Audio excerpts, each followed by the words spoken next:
सवाल अब यह भी है कि क्या ग्वालियर चंबल में कांग्रेस बेसहारा हो चली है। यह सवाल लोकसभा चुनाव से पहले बड़ा हो चला है, क्योंकि बीते 2 दशकों तक जिन दिग्गज नेताओं का सिक्का ग्वालियर चंबल अंचल में चलता था, वो इस विधानसभा चुनाव में बुरी तरह से हार गए। चलिए इसी पर एक रिपोर्ट दिखाते हैं कि अब यहां पर क्या स्थिति बन रही।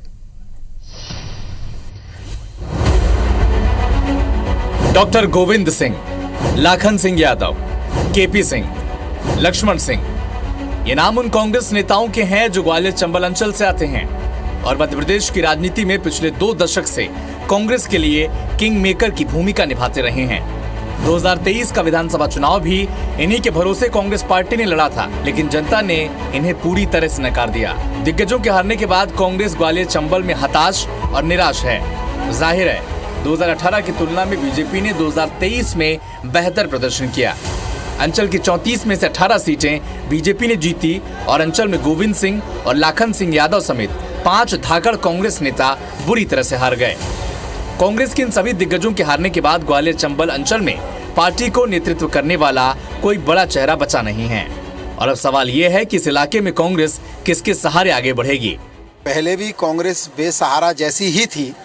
माननीय ज्योतिरादित्य सिंधिया जी एकमात्र यहाँ के छत्रप थे, बाकी तो बी और सी ग्रेड के नेता थे।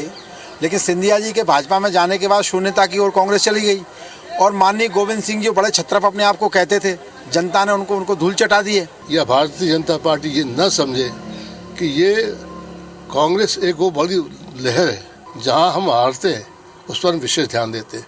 और ऐसा नहीं कि केवल कांग्रेस के ही बड़े नेता हारे, भारतीय जनता पार्टी के बड़े बड़े नेता हारे हैं।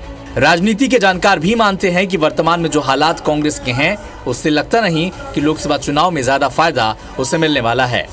कांग्रेस पार्टी को निश्चित रूप से बहुत सोच समझ के उम्मीदवार उतारने पड़ेंगे, क्योंकि कांग्रेस के बहुत दिग्गज नेता अपने आप में माने जाते थे, वो चुनाव हार गए हैं। ऐसे में उम्मीदवार कौन होगा, कांग्रेस के सामने बड़ी चुनौती है इस समय उम्मीदवार चयन की। ऐसे में जब आगामी कुछ महीनों में लोकसभा के चुनाव होने हैं, तो कांग्रेस के हारे हुए दिग्गज नेताओं की भूमिका क्या होने वाली है, फिलहाल ये तय नहीं है।